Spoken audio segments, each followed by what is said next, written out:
Hello friends, आज हम इस वीडियो में झारखंड सीजीएल एग्ज़ाम के लिए मॉडल प्रैक्टिस सेट 1 देखेंगे, जिसमें समान अध्ययन से 30 महत्वपूर्ण प्रश्न को डिस्कस करेंगे। तो चलिए फिर समय का महत्व रखते हुए शुरू करते हैं। आज का पहला सवाल लेते हुए, आज का पहला सवाल रहेगा आपके लिए, निम्नलिखित में से कौन सी महिला आयरन लेडी ऑफ झारखंड के रूप में जानी जाती है। आसान सा सवाल है आपके लिए, निम्नलिखित में से कौन सी महिला आयरन लेडी ऑफ झारखंड के रूप में जानी जाती हैं। इसका सही आंसर होगा option number B, Dayamani Barla. ठीक है, कौन है? दयामणि बारला। ध्यान रखिएगा, आदिवासियों की सशक्त आवाज़, झारखंड में जल जंगल ज़मीन की हिफाजत के लिए संघर्षरत दयामणि सामाजिक कार्यकर्ता के साथ साथ एक पत्रकार भी हैं। ठीक है, और ये भी ध्यान रखना है कि इनके सामाजिक क्षेत्र में योगदान के कारण इन्हें आयरन लेडी ऑफ झारखंड कहा जाता है। अर्थात यहाँ पे बी ऑप्शन बिल्कुल सही होगा। अगला सवाल लेते हैं, अलग झारखंड की मांग को लेकर निम्नलिखित में से किसने लाल खंड का नारा गढ़ा था। सवाल है, अलग झारखंड की मांग को लेकर निम्नलिखित में से किसने लाल खंड का नारा गढ़ा था। ठीक है, ध्यान रखना है, लाल खंड का नारा किसने गढ़ा था। ऑप्शन है विनोद बिहारी महतो, शिबू सोरेन, ए.के. राय या फिर लुइस मरांडी। ठीक है, लुइस मरांडी। बताइए इसका सही आंसर क्या होगा। सही आंसर हो जाएगा ऑप्शन नंबर सी, ए.के. राय। ठीक है, ध्यान रखिएगा, ए.के. राय इसका सही आंसर है।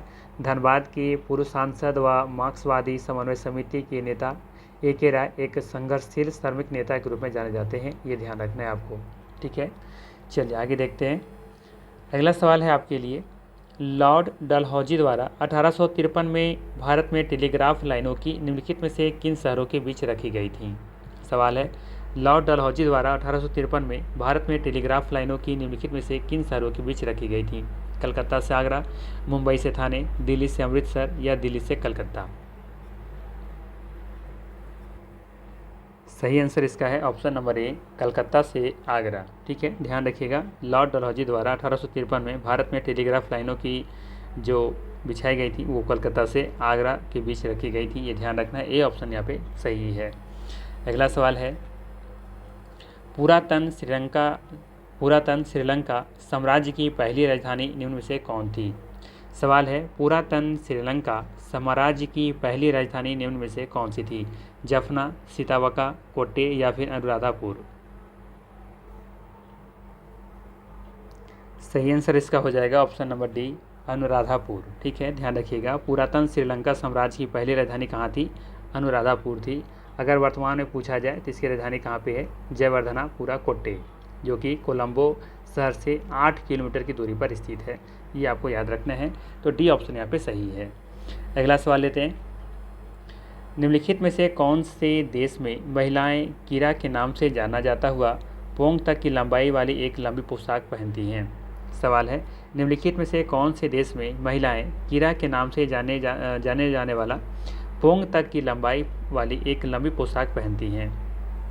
भूटान, श्रीलंका, भारत या फिर थाईलैंड। सही आंसर होगा इसका ऑप्शन नंबर ए, भूटान। ठीक है, ध्यान रखिएगा, भूटान इसका बिल्कुल सही आंसर है। अगला सवाल है, विभिन्न देशों से मेकांग नदी के प्रवाह के बारे में निम्नलिखित में से कौन सा विकल्प गलत है। बताना है आपको यहाँ पे कि विभिन्न देशों से मेकांग नदी के प्रवाह के बारे में निम्नलिखित में से कौन सा विकल्प गलत है। अर्थात कहाँ से मेकांग नदी प्रवाह नहीं होती है, चीन, नेपाल, भूटान या फिर थाईलैंड। तो ध्यान रखिएगा, इसका जो सही आंसर है वो है आपका ऑप्शन नंबर बी, नेपाल। ठीक है, क्या हो जाएगा इसका सही आंसर, नेपाल इसका सही आंसर है। देखिए इसका जो है ना ये जो मेकांग नदी है वो दक्षिण पूर्वी एशिया की सबसे लंबी नदी मेकांग है। ठीक है, दक्षिण पूर्वी एशिया की सबसे लंबी नदी है मेकांग, जिसे दक्षिण पूर्वी एशिया की गंगा एवं दक्षिण पूर्व एशिया की डेनबू नदी भी कहते हैं।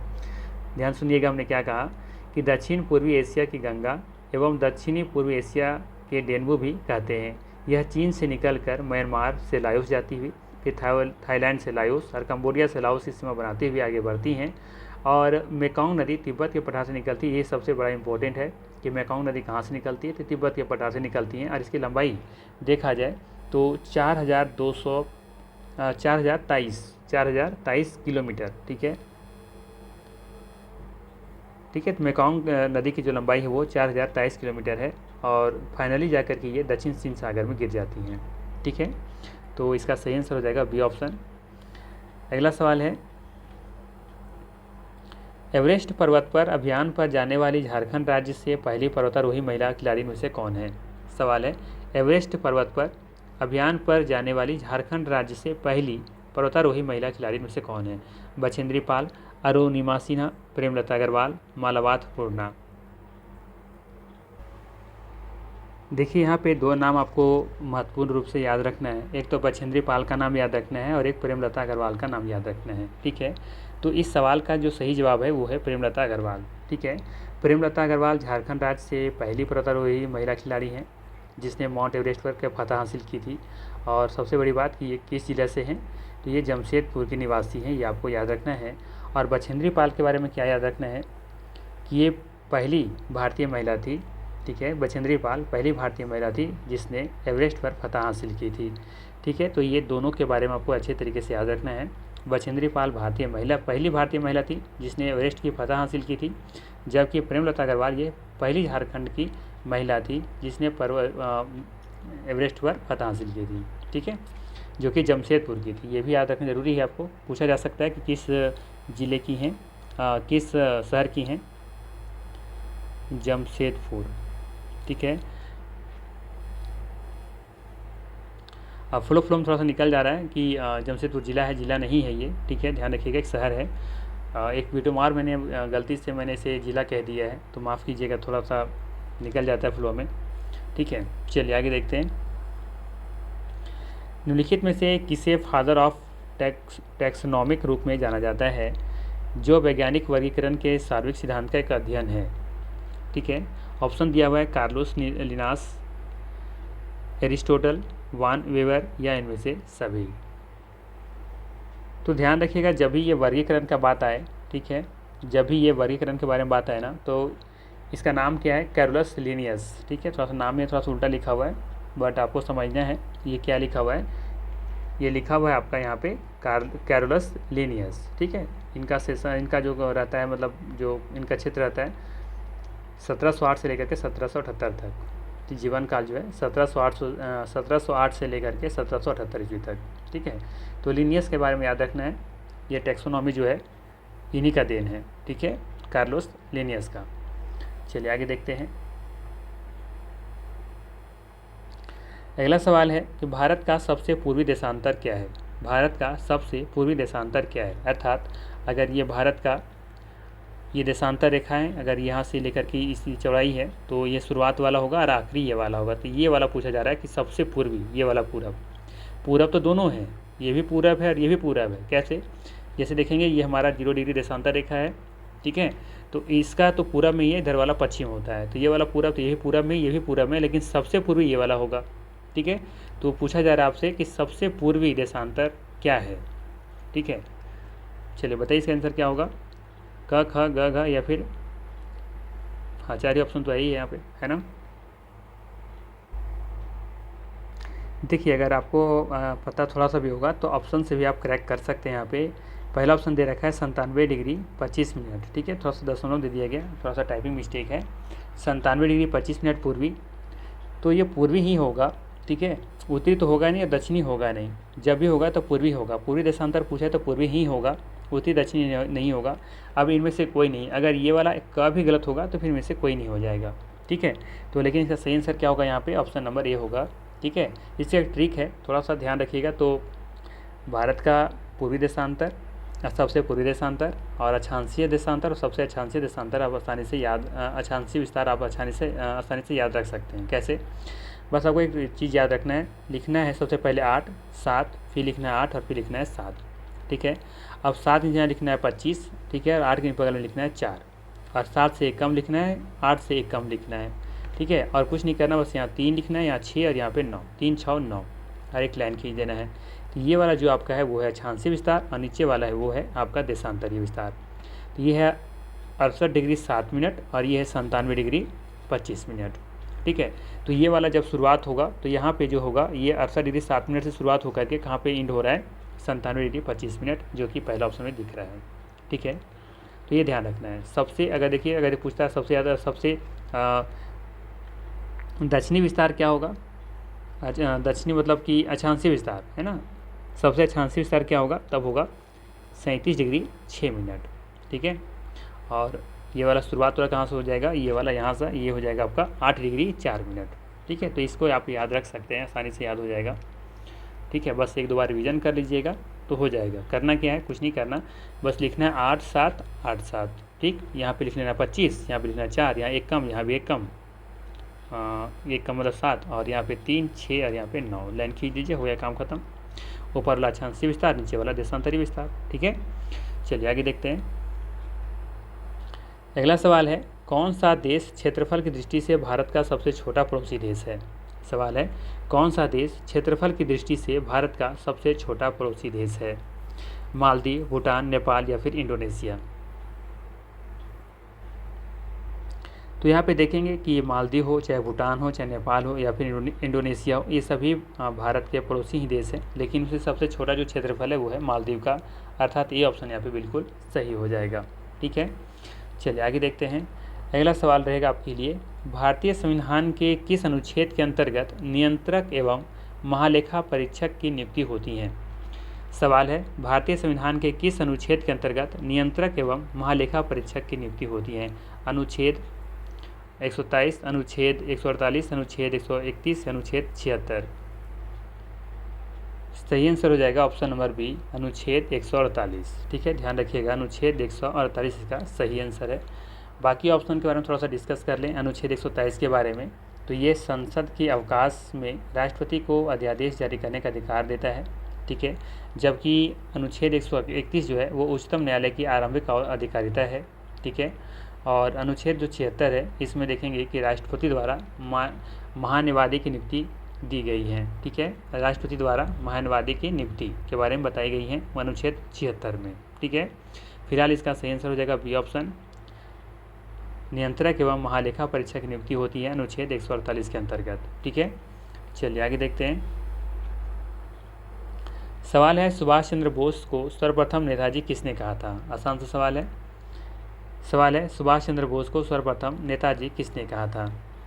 महात्मा गांधी, एडॉल्फ हिटलर या फिर स्वामी विवेकानंद या फिर रविंद्रनाथ टैगोर। तो ध्यान रखिएगा, इसका सही आंसर होगा ऑप्शन नंबर बी। ठीक है, हिटलर। ठीक है, ध्यान रखिएगा, इसका सही आंसर हिटलर होगा। जब सुभाष चंद्र बोस को 1941 में कलकत्ता कोर्ट में पेश होना था, लेकिन वह अपने घर से भागकर जर्मनी चले गए। इस दौरान उन्हें नाजी पार्टी के नेता एडॉल्फ हिटलर ने मुलाकात की, और जर्मनी के तानाशाह एडॉल्फ हिटलर ने ही सुभाष चंद्र बोस को पहली बार नेताजी कहकर बुलाया था। ठीक है, तो ध्यान रखिएगा, सर्वप्रथम नेताजी किसने कहा था, तो हिटलर ने कहा था, अर्थात ऑप्शन नंबर बी यहाँ पे बिल्कुल सही होगा। ठीक है, चलिए आगे देखते हैं। अगला सवाल है, भारत में मुख्य गेहूं उत्पादन कौन सा क्षेत्र है। भारत में मुख्य गेहूं उत्पादन कौन से क्षेत्र हैं, यानी कि सवाल आपसे पूछ रहा है कि गेहूं का उत्पादन का कौन सा प्रमुख क्षेत्र है। उत्तर प्रदेश के मैदानी भाग, पंजाब हरियाणा का मैदानी भाग, बिहार की मैदानी भाग, या इनमें से कोई नहीं। सही आंसर होगा इसका ऑप्शन नंबर बी। ठीक है, पंजाब हरियाणा के मैदानी भाग। भारत में मुख्य गेहूं उत्पादन क्षेत्र कौन सा है, तो पंजाब हरियाणा का मैदानी भाग। अगला सवाल है,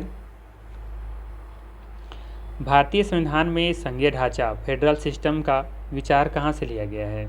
सवाल है, भारतीय संविधान में संघीय ढांचा का विचार कहाँ से लिया गया है। ब्रिटेन, अमेरिका, कनाडा या फिर रूस। सही आंसर हो जाएगा इसका ऑप्शन नंबर सी, कनाडा। ठीक है, कनाडा इसका बिल्कुल सही आंसर है। बाकी ध्यान रखिएगा कि मौलिक कर्तव्य तथा मौलिक अधिकार जो है वो क्रमशः मौलिक कर्तव्य रूस से लिया गया है। ठीक है, याद रखिएगा, मौलिक कर्तव्य कहाँ से लिया गया है, रूस से। ठीक है, ये रूस से लिया गया है मौलिक कर्तव्य।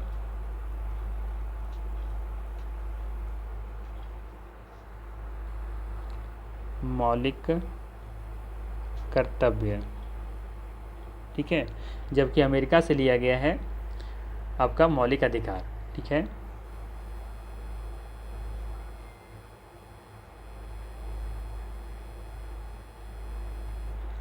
चलिए आगे देखते हैं। अगला सवाल है, निम्नलिखित में से कौन सा गोलमेज सम्मेलन 1932 में हुआ था? पहला, दूसरा, तीसरा या फिर चौथा?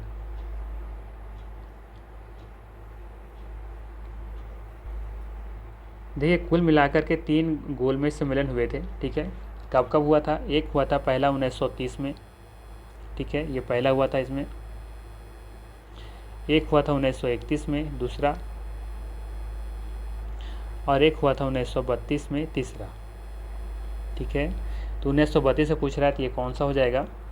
तीसरा। ठीक है, ध्यान रखिएगा, तीसरा गोलमेज सम्मेलन 1932 में हुआ था। 1930 में पहला हुआ था, 1931 में दूसरा हुआ था, जबकि 1932 में तीसरा हुआ था। ठीक है, और ये भी सवाल पूछा जाता है कि 3 गोलमेज सम्मेलन में किस में महात्मा गांधी भाग लिए थे? तो याद रखना है कि महात्मा गांधी मात्र एक गोलमेज सम्मेलन में भाग लिए थे, और वो था 1931 वाला जो गोलमेज सम्मेलन हुआ था, यानी कि दूसरा। ठीक है, दूसरा गोलमेज सम्मेलन में महात्मा गांधी भाग लिए थे। ठीक है, चलिए आगे देखते हैं। अगला सवाल है, बंग भंग के बाद कौन सा आंदोलन शुरू हुआ था? सवाल है, बंग भंग के बाद कौन सा आंदोलन शुरू हुआ था? असहयोग आंदोलन, भारत छोड़ो आंदोलन, स्वदेशी आंदोलन या फिर सविनय अवज्ञा आंदोलन? ठीक है, यहाँ पर थोड़ा सा छूटा हुआ है, सविनय अवज्ञा आंदोलन। क्या होगा इसका आंसर? सही बताइए, ध्यान रखिएगा, सही आंसर होगा इसका ऑप्शन नंबर सी, स्वदेशी आंदोलन। ठीक है, क्या हो जाएगा इसका सही आंसर? स्वदेशी आंदोलन, सी ऑप्शन यहाँ पे सही है।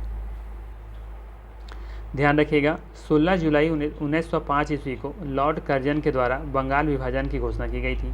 ठीक है, कब? 1905 ईस्वी को। किसके द्वारा की गई थी? लॉर्ड कर्जन के द्वारा बंगाल विभाजन की घोषणा की जाती है। और इसी के विरोध में देखेंगे कि 7 अगस्त, कब? 7 अगस्त 1905 को। ठीक है, 7 अगस्त 1905 को स्वदेशी आंदोलन की शुरुआत की जाती है। ठीक है, इस आंदोलन का उद्देश्य क्या था? तो इस आंदोलन का उद्देश्य था ब्रिटिश वस्तुओं का बहिष्कार करना तथा भारतीय वस्तुओं का अधिक प्रयोग करने का, मतलब कि अधिक प्रयोग करने पर बल देना। ठीक है, तो ये ध्यान रखिएगा, बंग भंग के बाद कौन सा आंदोलन शुरू हुआ था? स्वदेशी आंदोलन। ठीक है, चलिए आगे देखते हैं, अगला सवाल लेते हैं। संविधान के किस अनुच्छेद के अंतर्गत राष्ट्रपति किसी मामले में सर्वोच्च न्यायालय की सलाह ले सकता है? सवाल है, संविधान के किस अनुच्छेद के अंतर्गत राष्ट्रपति किसी मामले में सर्वोच्च न्यायालय की सलाह ले सकता है? अनुच्छेद 134, अनुच्छेद 141, अनुच्छेद 143 या फिर अनुच्छेद 148?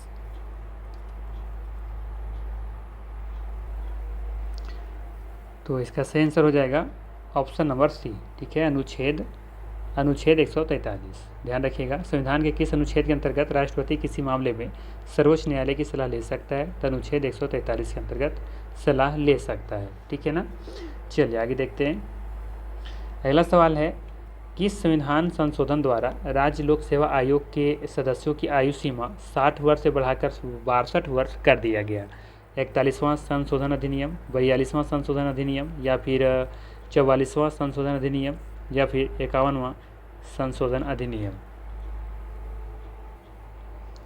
तो ध्यान रखिएगा, इसका सही आंसर है ऑप्शन नंबर ए, 41वां संशोधन अधिनियम। ठीक है, 41वां। ठीक है ना, और 42वां में ध्यान रखिएगा कि इसे लघु संविधान भी कहा जाता है, जो कि 1976 में आया था। ठीक है, 1976 में आया था ये संविधान संशोधन। ठीक है, जिसे कि लघु संविधान के रूप में भी जाना जाता है, क्योंकि इसमें कई प्रावधान किए गए हैं जिन्होंने भारतीय सरकार के कार्यों को विस्तारित और मजबूत किया है। ठीक है ना, और इसी संविधान संशोधन के अंतर्गत देखेंगे कि प्रस्तावना में 3 शब्द जोड़े गए थे। क्या क्या जोड़े गए थे? तो एक तो जोड़ा गया था समाजवादी। ठीक है, एक जोड़ा गया था धर्मनिरपेक्ष,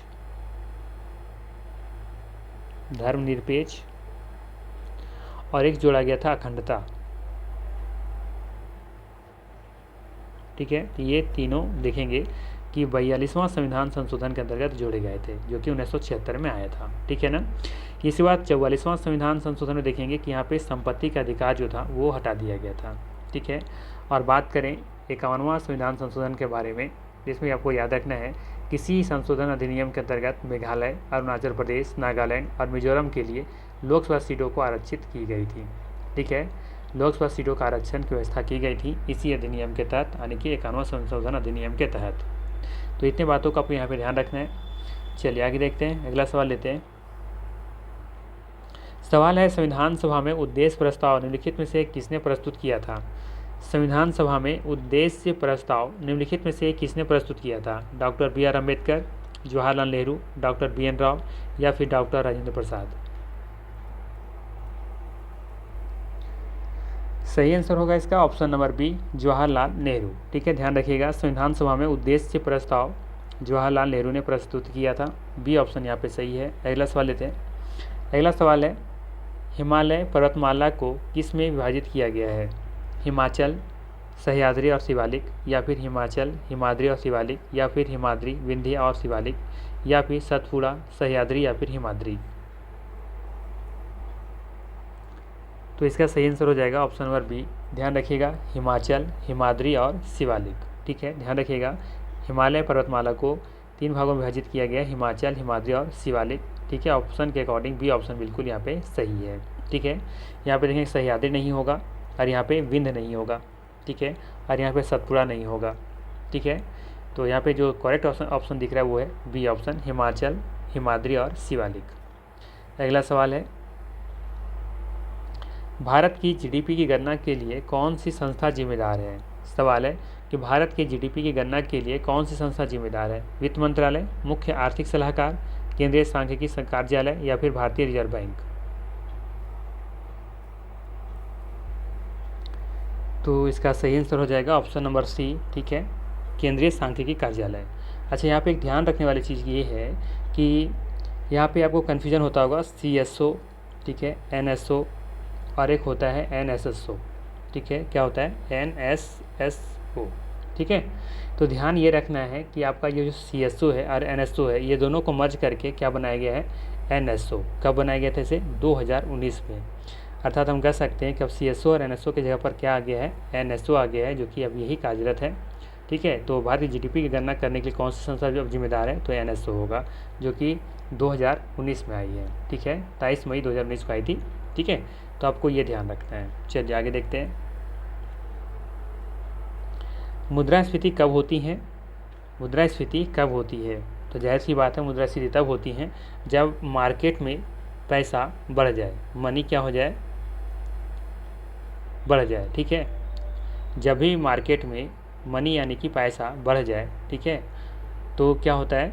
वहाँ पे मुद्रास्फीति देखने को मिलता है। तो देखते हैं यहाँ पे क्या ऑप्शन दे रखा है। समय के साथ कीमतों में सामान्य वृद्धि होती है, कीमतों के स्तर में समय समय पर कमी होती है, समय के साथ उत्पादन स्तर में निरंतर बढ़त होती है, पैसों के क्रय में वृद्धि होती है। बताइए इसका आंसर क्या होना चाहिए? देखिए, यहाँ पे कॉन्सेप्ट लगाइए कि अगर मार्केट में क्या होता है? पैसा बढ़ जाता है, तो जाहिर सी बात है कि डिमांड क्या हो जा रहा है? बढ़ जाएगा। जब डिमांड बढ़ जाएगा और सप्लाई कम हो जाएगा, तो जब डिमांड बढ़ेगा, सप्लाई जब कम होता है, ठीक है, तो ऐसा कब पॉसिबल है? जब मार्केट में मनी क्या हो? बढ़ जाए। तो ऐसी स्थिति में क्या होगा कि वस्तुओं के दाम में क्या हो जाएगा? वृद्धि हो जाएगा। ठीक है, क्योंकि लेने वाले बहुत सारे रहेंगे, ठीक है, और वस्तुएं कम रहेंगी, तो जाहिर सी बात है दाम बढ़ेगा। तो इसका जो सही आंसर होगा वो होगा ऑप्शन नंबर ए, समय के साथ कीमतों में सामान्य वृद्धि होती है। ये ऑप्शन बिल्कुल सही होगा। आगे देखते हैं। निम्न में से गुजरात के किस जिले में स्टैचू ऑफ यूनिटी स्थित है? बताना है कि गुजरात के किस जिला में स्टैचू ऑफ यूनिटी स्थित है? बड़ोदरा, सूरत, नवसारी या फिर नर्मदा? तो ध्यान रखिएगा, इसका सही आंसर होगा डी ऑप्शन, नर्मदा। ठीक है, नर्मदा जो है उसी ज़िले के देखेंगे किनारे स्टैचू ऑफ यूनिटी बना हुआ है। और यहाँ पे कुछ और भी चीज़ें हैं जिसको याद रखना चाहिए कि इसे 31 अक्टूबर 2018 को सरदार पटेल की 143वें जयंती का अवसर पर प्रधानमंत्री नरेंद्र मोदी के द्वारा इसे मतलब कि राष्ट्र को समर्पित किया जाता है। ठीक है, तो ये ध्यान रखना है। पहला चीज़ कि कौन सी जयंती थी? तो 143वें जयंती थी। ठीक है, ये पॉइंट ध्यान में रखिएगा। और कब उद्घाटन किया गया था? तो 31 अक्टूबर। ठीक है, 31 अक्टूबर 2018 को किनके द्वारा उद्घाटन किया गया था? तो ये था मतलब कि बन तो गया था, राष्ट्र को समर्पित किया गया था किनके द्वारा? हमारे जो प्राइम मिनिस्टर हैं, प्रधानमंत्री नरेंद्र मोदी। ठीक है, और साथ में ये ध्यान रखना है कि ये नर्मदा जिले में स्थित है। ठीक है, जितने बातों को ध्यान में रखना है फिलहाल यहाँ पे। चलिए आगे देख लेते हैं।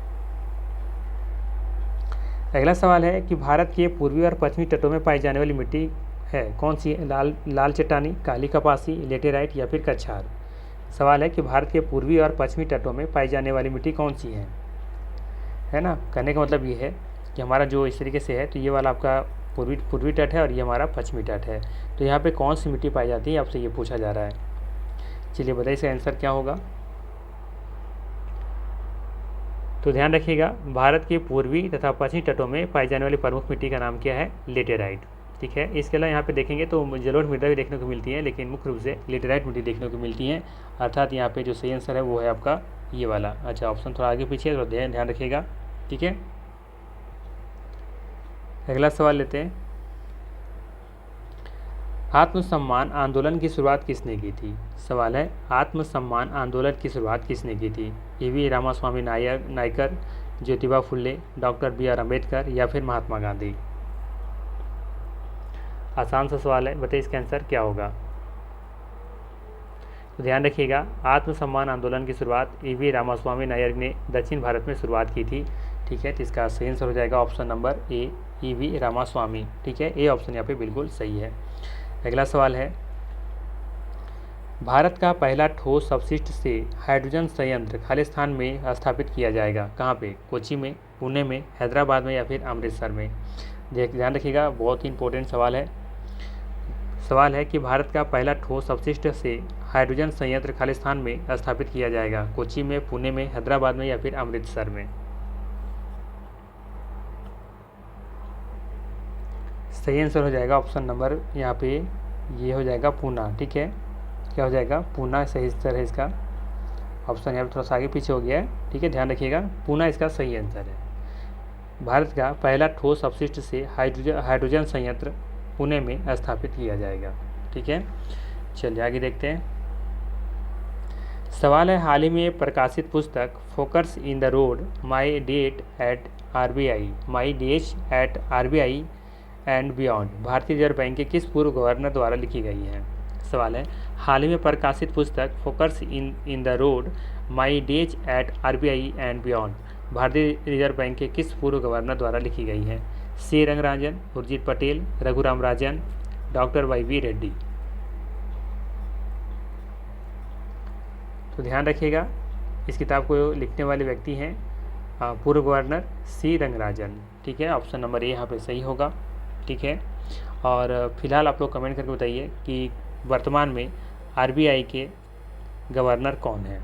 ठीक है, चलिए अगला सवाल लेते हैं। सवाल है, गोल, जिसे हम लोग गोल का देखेंगे फुल फॉर्म के रूप में, going online as leaders. ये भी सवाल आ सकता है, गोल का फुल फॉर्म क्या है या पूरा रूप क्या है। तो गोल का पूरा रूप है going online as leaders. आदिवासी युवाओं को सशक्त बनाए जाने की योजना कब की गई थी। 15 मई 2000 को, 1 फरवरी 2021 को या फिर 29 मई 2021 को या फिर 16 फरवरी 2022 को।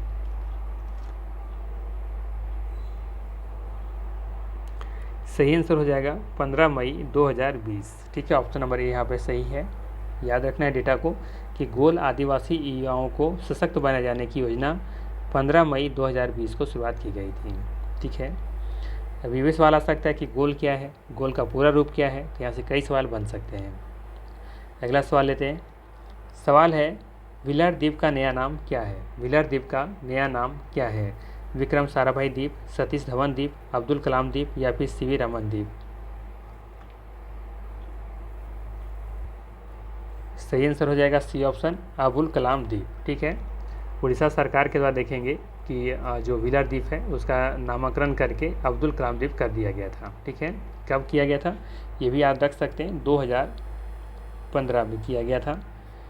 और आज का अंतिम सवाल लेते हैं इस मॉडल सेट का, आखिरी सवाल। तिब्बत में ब्रह्मपुत्र नदी को किस नाम से जाना जाता है। सवाल है, तिब्बत में ब्रह्मपुत्र नदी को किस नाम से जाना जाता है। सांगपो, दिहांग, ब्रह्मपुत्र या फिर मेकांग। सही आंसर होगा इसका ऑप्शन नंबर ए। ठीक है, सांगपो या फिर यहाँ पे सांगपो जो लिखा हुआ है ये ऑप्शन यहाँ पे सही होगा। ठीक है, तो ये था 30 महत्वपूर्ण प्रश्न समान अध्ययन से। अगर वीडियो अच्छा लगा तो लाइक ज़रूर कीजिएगा और चैनल पर नए हैं तो सब्सक्राइब कर लीजिएगा। और मुझे कमेंट करके ज़रूर बताइएगा क्या इस तरह का मॉडल प्रैक्टिस सेट आपको और चाहिए या नहीं। ठीक है, अगर अच्छा लगा हो तो ज़रूर कमेंट कीजिएगा और बताइएगा कि क्या इस तरह का प्रैक्टिस सेट और चाहिए या नहीं चाहिए। ठीक है, या फिर कुछ और नया चीज़ चाहते हैं, झारखंड पे चाहते हैं, कुछ नया चीज़ चाहते हैं, तो मुझे ज़रूर बताइएगा। ठीक है, हम कोशिश करेंगे वो चीज़ आपको हम प्रोवाइड करें। ठीक है ना। तो चलिए फिर मिलते हैं नेक्स्ट वीडियो में। Thanks for watching.